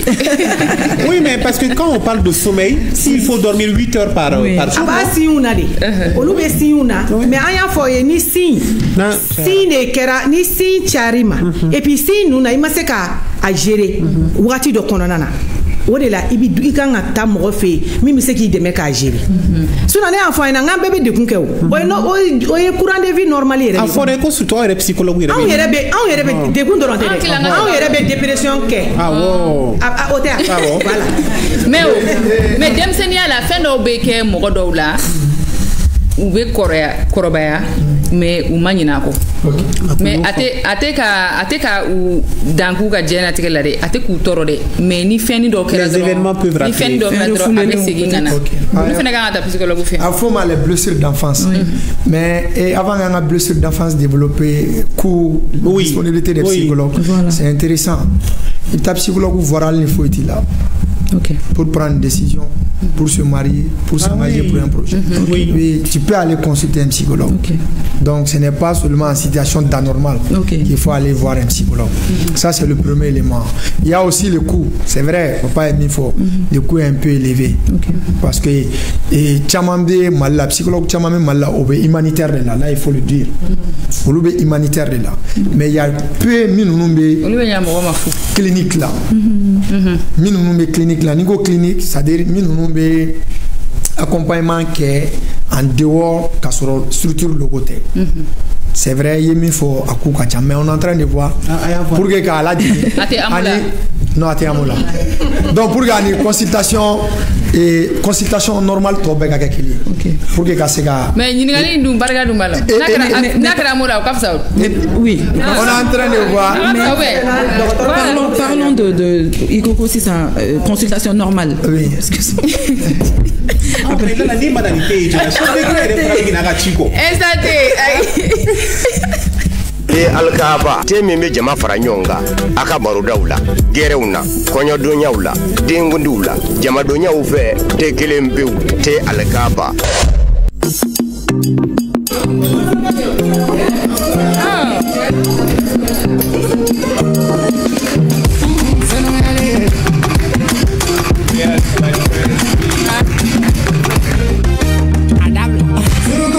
Baromina o te wara masata roe nangara paubi kana roe para si como roe es que camele no bene do eteri to ya que le madonna es que sumuro no bene fe ma foi wa que fechi la fechi ma fechi la carigade la fechi ne sa fechi manusina la fechi ma fechi la carigade ne sa fechi manusina Sarajiki baka kumiri intensira dombalia Jamaro kumaga gele nema ote kumadombalia Mogo mi bauta nyo na yo ti dongi gembole Dongo no always see you la monsu Koroli dumate bauda kono mite walita Dongi dumate bauda kono mite walita Unu me kumane paransi go uyere yore Jamili sanga me paransi ni mu ma tɛgɛrɛ fɔ o tɛ temi. Question bɛ se ka poser en santé la. Aw bɛ taa balani fɔlɔ la les étudiants en psychologie est-ce que aw bɛ taa balani fɔlɔ. Balani mɔgɔ aw tɛ se ka taa balani fɔlɔ parce que ne b'aw sigi na hali tɛgɛrɛ fɔ ka gɛlɛn ma ou bien aw bɛ ka. Psychologue t'o tigɛrɛ bɔ fɔ. E bɛ ɲinɛ ko. Sérieux ne hakili la ko psychologue yɛrɛ tɛ problème sɔrɔ. Voilà. bɛ lamɛnni de kɛ. Suraka ka te mɔna suraka ka di te mɔna a bɛ ka musi bɔ han diso i bɛ sɔrɔ e y'an ka mɔgɔ ye mais nin fɛri fara kojugu dɛ papa femme rurale bɛ yan nɔ. Femme rurale bɛ yen. mais est ce que dépression bɛ femme rurale minɛ. ko ka daba t'olu bolo est ce que dépression bɛ yen. non tanti ani tanti bɛ ɲɔgɔn bolo Gundo Kamisoko la présidente de la FENAFER ani sɔgɔma. Fodi baasi tɛ yen. mais est ce que dépression bɛ FENAFER yɔrɔ a tɔ minɛ. Dépression bɛ a bɛ bɛɛ la o a bɛ yɔrɔ bɛɛ. mais aw bɛ activité physique min kɛ. mais a mana kɛ cogo o cogo jama mana kɛ cogo o cogo i b'a sɔrɔ jama dɔ la a bɛ dɔ la. dépression tɛ fɛn foyi wɛrɛ ye problème kɔ problème de b'a lase mɔgɔ ma. Ok. An bɛ kuma aw ka journée kan le 15 octobre ani le 16 octobre journée de la femme rurale ani journée de l'alimentation. A ko bolodalen bɛ cogo di. Aïdara i ka kuma diyara n ye yan'an ka don kuma na an bɛ grande midi an b'aw fo k'a waleɲumandɔn kɛrɛnkɛrɛnyalen ka tila k'an ka jamanakuntigi fo k'an ka musow ka minisiri fo ka tila ka sɛnɛkɛlaw ka minisiri fo baganmaralaw ka minisiri sigida lakanani o fana ka minisiri an bɛ femme rurale bɛɛ fo aw bɛɛ b'a lɔn k'a fɔ don kɛrɛnkɛrɛnlen bɛ mois de solidarité n'o bɛ kɛ octobre kɔnɔ o y'an ka don dɔ fana ye mais kɛrɛnkɛrɛnyalen dun ka sabatili o don kɛrɛnkɛrɛn fana an ka don ye journée d'alimentation ni journée de femme rurale o fila bɛɛ saba bɛɛ an ta de ye donc a yirala k'a fɔ jɔyɔrɔ min bɛ togodala musow la n bɛ se k'a fɔ Mali dɔrɔn tɛ jamana bɛɛ de donc don kɛrɛnkɛrɛnnen n'o taara ka di anw ma ne hakili la o ye an ka tasibila don ye an kɔni bɛ labɛn na ɲinan ta an b'a fɛ ka taa kɛ Wɛnzɛnbugu donc kɛrɛnkɛrɛnya hukumu o tɛ fɛn wɛrɛ ye sigida lakanani ani an ka sɛnɛ hɔrɔn n'a bɛ fɔ a ma ko agroécologie ka sɛnɛ kɛ ka sɔrɔ tubabu nɔgɔ t'a la ka sɔrɔ tubabu produit t'a la donc an bɛ labɛn na ne hakili la Wɛnzɛnkaw o bɛna nimisi wasa an ka nin journée in na journée min don bɛɛ de b'anw dɛmɛ salon ta kɛra Sibi ministre 9 de taara donc anw ye transversal de an ye transversal de anw de bɛ jamana la dumuni dun ka fa tɛ se ka sabati ni anw tɛ donc n'an ka don bɛ kɛ a kan ka bɛɛ ka y'a kɛnɛ kan k'an jukɔrɔma tintin k'an dɛmɛ an ka nisɔndiya kɛ ɲɔgɔn fɛ pour que togodalamusow k'a dɔn k'a fɔ jɔyɔrɔ b'an na Mali jamana ɲɛmɔgɔw bolo o de don ɲinan ta kɔni a bolo dalen de don. A bɛna kɛ don jumɛn a bɛ kɛ le 15. an b'a daminɛ an bɛ taa bi bɛɛ an b'a daminɛ sini an bɛna conférence de kɛ conférence an b'a kɛ ka da aw yɛrɛ ka kuma changement climatique o ye de sigida wagati yɛlɛma kɔlɔlɔ minnu b'a la ani an kan ka kunbɛnni minnu k'a la k'o ɲɛfɔ togodala musow ye u k'a faamu u ka fɛɛrɛ tigɛ pour que gɛlɛya kana se o ma aw yɛrɛ b'a lɔ salon ni ɲina ji ye tiɲɛniba de kɛ a bɛɛ ye wagati yɛlɛma kɔlɔlɔ ye n'o bɔra yen an ka dunfɛn minnu n'an b'o dun na n'o y'an ka nakɔminɛnw ye musow ka se k'u ɲɛsin agroécologie ma n'o ye sɛnɛ hɔrɔn ye ka sɛnɛ kɛ k'a sɔrɔ angɛrɛ t'a la an yɛrɛ ka farafin nɔgɔw k'o k'a la pour que mɔgɔw ka se ka kɛnɛya sɔrɔ parce que bibi na n'i y'a ye bana ka ca donc fɛn wɛrɛ tɛ angɛrɛ ko dɔrɔn de don donc an kɔni bɛ ɲɛfɔli kɛ an ka musow ye pour que ka conférence kɛ u k'a faamu k'a fɔ an ka sɛnɛ kɛ an kana angɛrɛ k'a la an kana hali produit chimique hali n'an b'an ka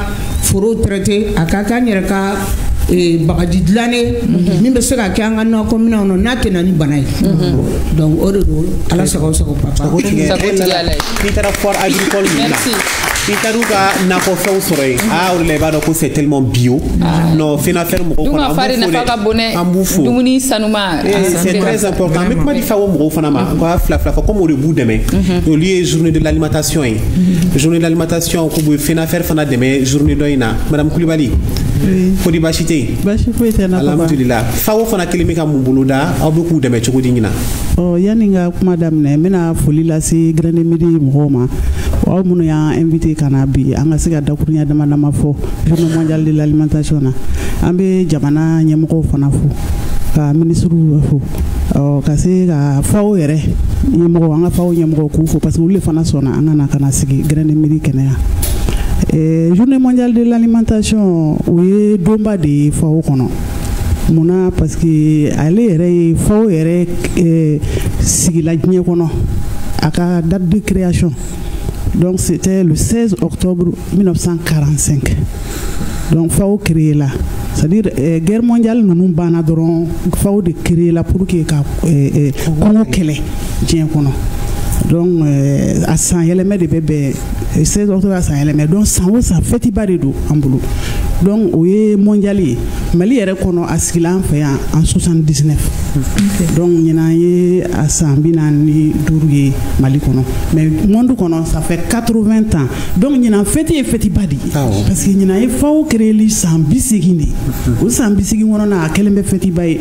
Ɲinan ta thème ye ko main dans la main pour des aliments et un avenir meilleur. Ça veut dire que an k'an bolo di ɲɔgɔn ma parce que sɛnɛ yɛrɛ n'i y'a fɔ sɛnɛ c'est multisectoriel comme Gundo l'a dit. Il y a beaucoup de départements qui interviennent, l'agriculture, l'élevage, l'environnement, la santé. Parce que FAO bɛ ka nin bɛɛ de jɔyɔrɔma don pour que ka se ka sɛnɛ yiriwa ka se ka bayɛlɛmɛliw kɛ. C'est-à-dire comme on le dit dans le jargon, le système alimentaire, c'est de la ferme à la table. Donc, donc, merci beaucoup. Merci. Merci bien. Réseau des femmes psychologues, on lui fait deux fois. Réseau des femmes. Mais il faudrait que vous gagnez surtout comment le réseau accompagne les femmes aujourd'hui, surtout dépression qu'elle est là. En plus, les réseaux, c'est pour faire des mouniques en conservé.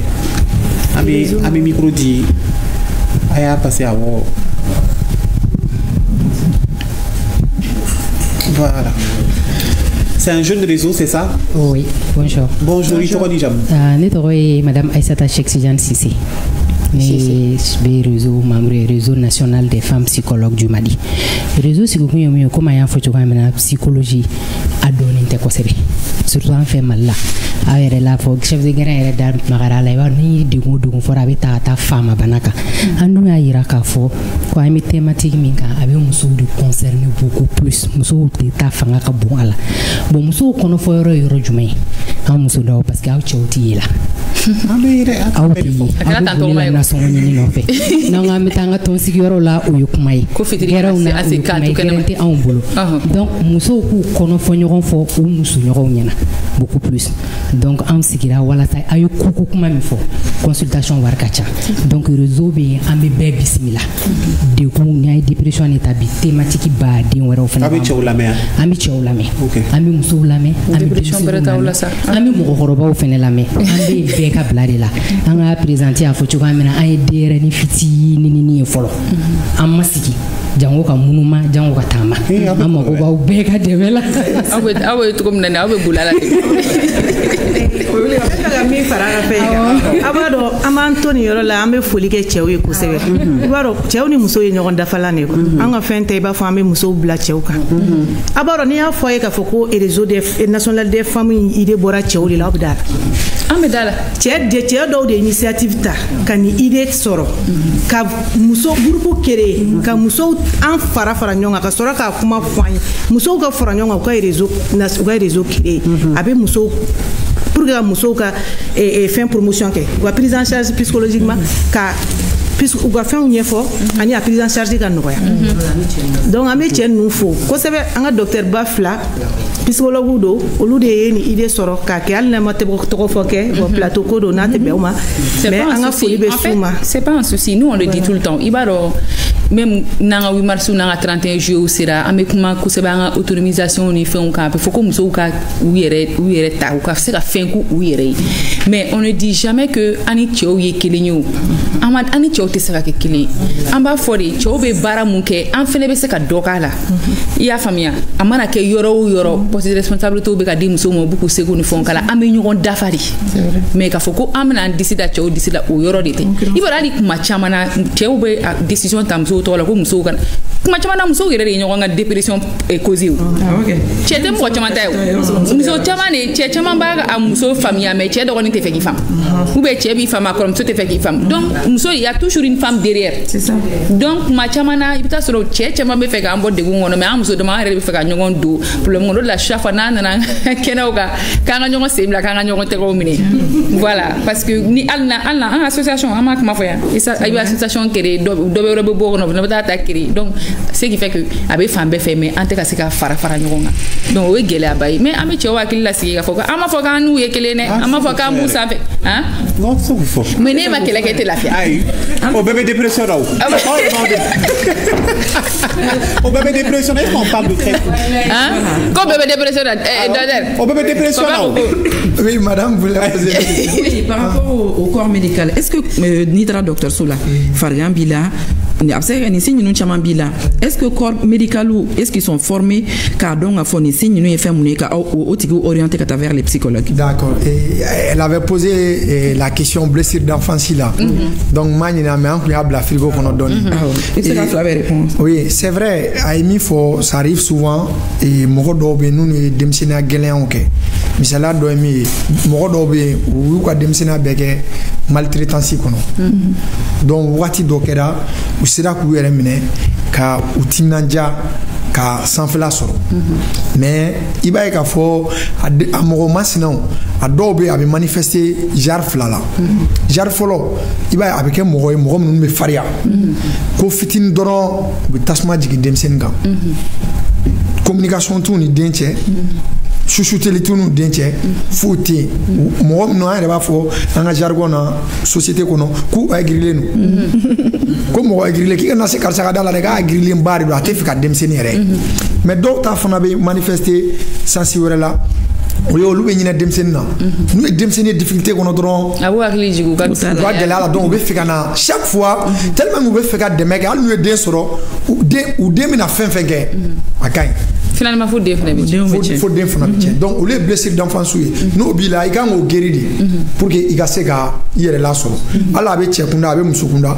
mɔgɔ caman ka furu gɛlɛyalen don parce que blessure d'enfance b'u la u y'u faw ye u b'u baw bastonner ou bien u y'u baw ye u b'u ka u faw dala minɛ u b'u cɛ janya ka bɔ muso yɔrɔ la donc hali ni aw kɛra couple la dɔrɔn ko fitinin dɔrɔn pouf déception amoureuse c'est parce que a muso sugu ye gɛlɛya sɔrɔ cɛ dɔ bolo a b'a fɔ ko cɛ bɛɛ ye kelen cɛ ye gɛlɛya sɔrɔ muso dɔ bolo a b'a fɔ ko muso ninnu bɛɛ ye kelen exactement donc o blessure ni o fɛnw bɛ na et ça existe ni a b'i la voir un spécialiste en santé mentale pour que il se qu'il y a blessure d'enfance guérie. D'accord. C'est vrai, les médecins, il y a une petite dose de psychologie mais nous injecter le nous là. C'est vrai, au rebato docteur Soeren m'a fallu accueillir. Ni mangene ni accueillir à gagner. Il a tobotole no chama mebo bana. C'est de la psychologie. Ni bana bila ka annoncer que il y a une maladie chronique fort les maladies non transmissibles tout ça mine qui sont chroniques pour que ka annoncer il faut dépister diabète yeri là pour que ka finina il faut que ka finina une manière de pour que tu puisses comprendre ça c'est de la psychologie mais arrivé à un certain niveau les médecins même font des systèmes de référence ou bien nous nous référer vers nous les psychologues mais si ce n'est pas il n'y a pas une petite dose de la psychologie. D'accord, merci beaucoup docteur. On va accueillir Nassani Aïdara. Nassani, est-ce que vous avez Nassani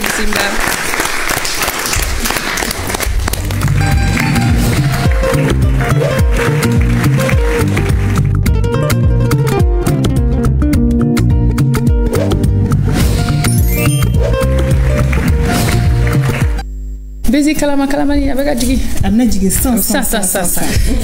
Ça va. Inikle. Monsieur. Koga. Ça va. Bachite. Alhamdulillah. Bismillah. Monsieur, ya foli be alaje baka bela jelinye. Lala anga bi bezbe boli anga muso chesrile do de kan. Ni ko muso chesrile mo ko hakli be jigi anga tugu dala muso rila ani muso munu be boutique baw be munu bulu. Mais mo muso munu fene be adamado nga critiqueu mais ka kla ka ku o fene nyona chesrile flati. Kla joy la kaki oge lala yoro la ambe na nyashi Aisha la barbi de ma voilà le kumbe réseau sans fela la abokuma mo chama yere ye kuma ke fambe fe do yere kuma fo ko chedo do ba fo fɔ muso do dɔw yɛrɛ b'a fɔ ko ko est ce que ko nin bɛna cɛ sɔrɔ ka a da bɛɛ lajɛlen kulo kan k'a fɔ ko Aïcha la Barbie k'a ye cɛ sɔrɔ mariage yɛrɛ kɛra kunu an kɔrɔ.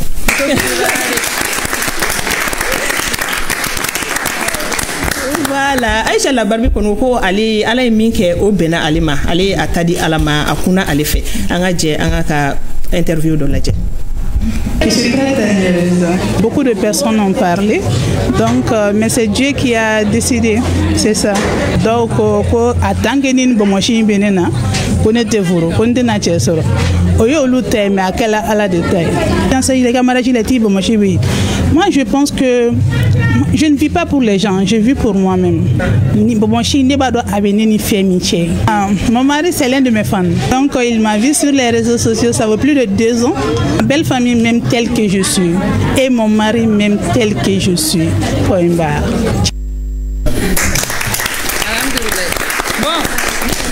Yala ida ki ifari sogo boya ibe sona e ka ala fo ka barka dani abana de iba assumer ifari na ifasa fene kuma do kuma fa yere ma ifasale no ko jugu bete o bebe tout abedo dépression abedo akono de ne rakumena est ce que woni ko inte dépression bla mo la le fait que bebe ka fo ko ni bila jama be ka ko ni force de caractère ti la aba blaila et puis a cheye nigérien de do de a chebe bo niger de ayes de do ça ayes alors, pour me chier bien. On a regardé un message pour les seuls remèdes contre la dépression, c'est de prendre la vie du bon côté.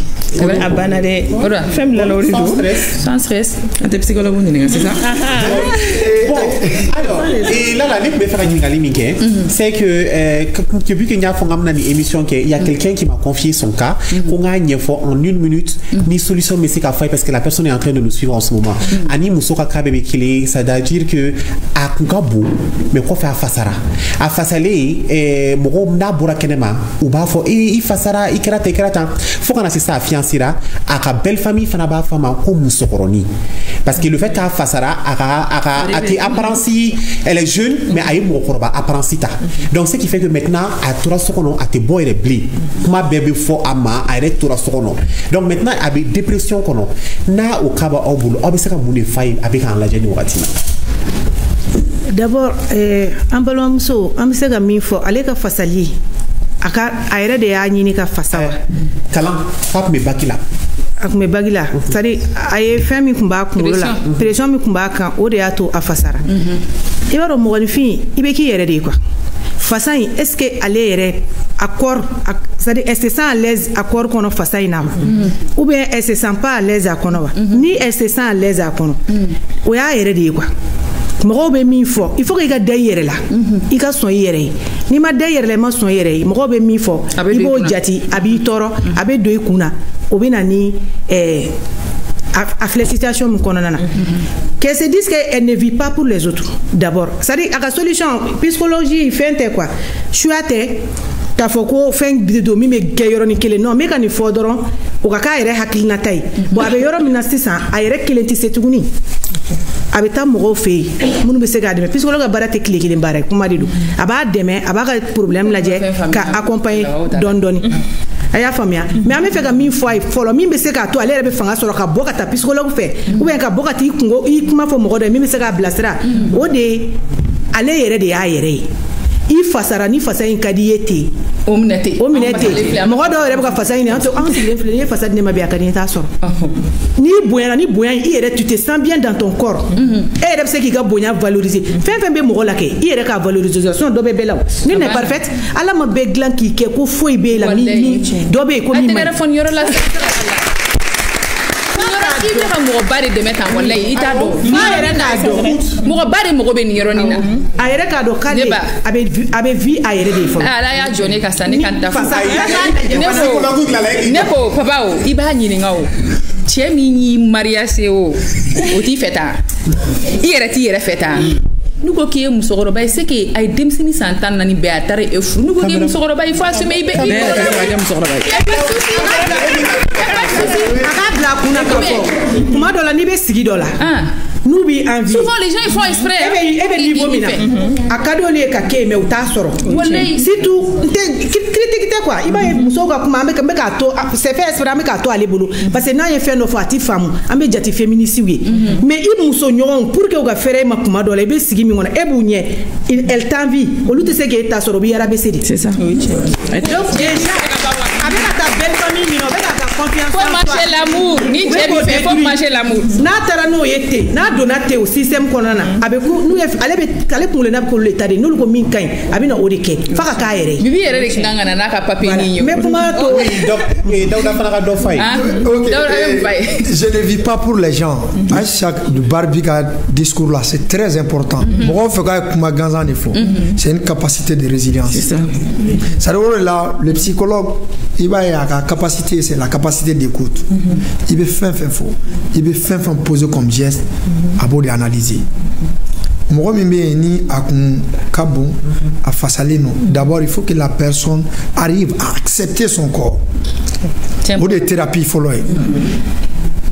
l'acceptation de soi tant que outil là tu peux pas s'épanouir c'est qu'il boyer là oui élément follow élément flana c'est vrai à Kadibé ga chuchoté mo gang chuchoté no wato gi dénigrer ga estime de soi be abe baissé al ni kay ni be ibe tiami fait no ko imay ni bora ite d'ailleurs là il va faut comment là alu ba fin ala nga dena moto il va faut ite foyer ite ke fin foyer abe fin comment là il faut problème faut différent mais il faut ñu ba finir na qui il a rabaissé finalement fait rebna dala ka faut que c'est toi le gars qu'est-ce qu'il gagne problème c'est va faire musoma peut-être de chez wala na ñoko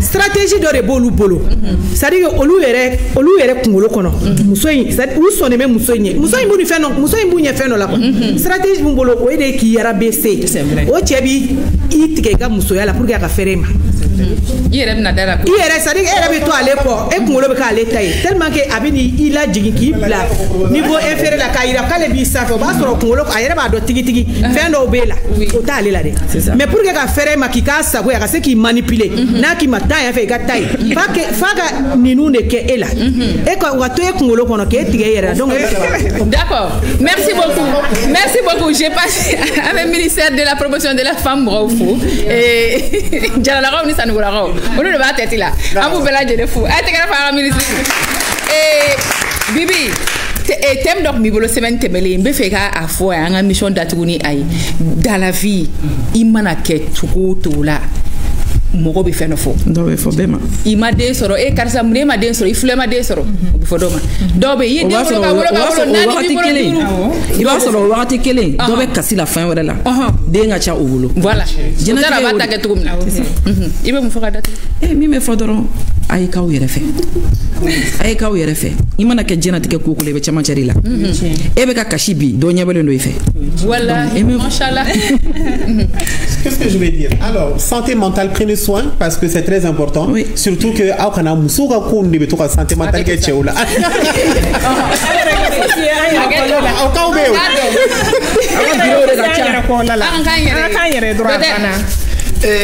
quand la jebra chemani musulman befo on a clito en santé mentale là la santé n'est pas seulement que physique mais c'est aussi mental sans ça nous sommes pas équilibrés. Merci beaucoup Tira oui ambe ufo quand la jebra chemana musulman befo ambe se ga mi fo kuma kunchena anga kuma ka chaya hakilla banauka parce que réalité do to abubana tere aba anfia achama o abega jugoya ka tafe na ma kuma ka mgo ka don comme ignorance fanga émission kona na chama d'état do anga kuma ka don aka fesse aka fam oula abedoya na sona.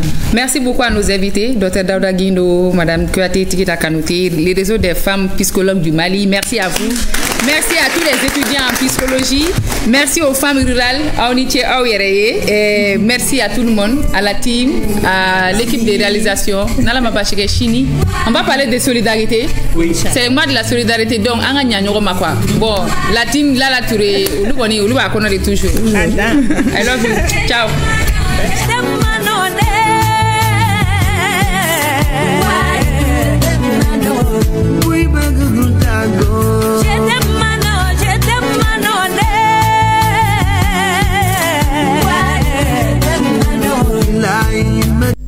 N'aw b'a fɛ ka min fɛn jana damu sɔrɔ dakuruɲɛ kelen o dakuruɲɛ kelen a ye Precia chiflɛ wa Precia boloma yɛlɛmanaw de ka ca n'o bɛɛ ye Precia ka pɔmu be Precia ka nemuruba Precia ka mangoro Precia ka biaki Precia ka cocktail a n'a ka jabibi fana be n'i ye min fɛn gɛrɛgɛrɛ ye ɲagami tɛ min na o ye Precia bolonɔ ye Precia fin a ye min fɛn yiridɛmaw jabɔ aw sago la Precia ka cocktail mang a n'a ka mang passion olu tɛ fila fɔ o ye yiridenw bɛɛ la dumanw de nɔnɔ ɲagaminen ka d'aw ma minnu k'a di fo ka fɔ a to ten wa an ka anana mixi gingembre ani anana koko olu jaabi bila fo yiridenw sun kɔrɔ